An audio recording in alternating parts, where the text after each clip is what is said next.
പതിനായിരങ്ങളെ അണിനിരത്തി തൃശൂരിൽ നടന്ന മഹാജനസഭയോടെ കോൺഗ്രസിന്റെ സംസ്ഥാനത്തെ ലോക്സഭാ തെരഞ്ഞെടുപ്പ് പ്രചാരണങ്ങൾക്ക് തുടക്കം. ജനാധിപത്യ അവകാശങ്ങൾ സംരക്ഷിക്കാൻ ഒറ്റക്കെട്ടായി നിൽക്കണമെന്ന് സമ്മേളനം ഉദ്ഘാടനം ചെയ്ത AICC അധ്യക്ഷൻ മല്ലികാർജ്ജുൻ ഖാർഗെ പറഞ്ഞു. സംസ്ഥാനത്തെ സ്ഥാനാർത്ഥി നിർണയം വേഗത്തിൽ പൂർത്തിയാക്കാൻ തൃശൂരിൽ ചേർന്ന തെരഞ്ഞെടുപ്പ് സമിതി യോഗം തീരുമാനിച്ചു.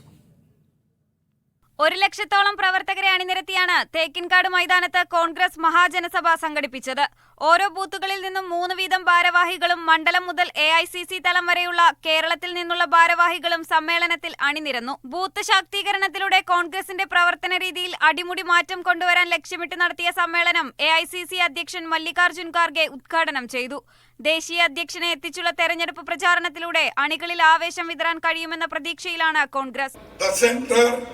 Intervention in the state governance and autonomous bodies, including interference by the governors and the attempts to reduce the political autonomy of the states, undermines the principles of federalism.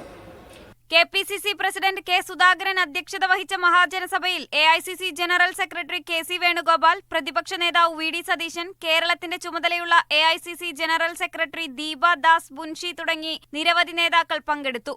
Thrikkakara Puthuppally ഉപതെരഞ്ഞെടുപ്പ് പ്രഖ്യാപനം വന്ന് മണിക്കൂറുകൾക്കകം സ്ഥാനാർത്ഥിയെ പ്രഖ്യാപിച്ച അതേ രീതി ലോക്സഭാ തെരഞ്ഞെടുപ്പിലും തുടരാനാണ് കോൺഗ്രസ് തെരഞ്ഞെടുപ്പ് സമിതി യോഗം തീരുമാനിച്ചത്. KPCC അധ്യക്ഷൻ K. സുധാകരൻ MP-യായ കണ്ണൂരിലും CPM-ന്റെ സിറ്റിംഗ് സീറ്റായ ആലപ്പുഴയിലും ഒഴികെ നിലവിലെ സിറ്റിംഗ് MP-മാർ തന്നെ മത്സരിക്കാനാണ് തെരഞ്ഞെടുപ്പ് സമിതി യോഗത്തിൽ ധാരണയായത്.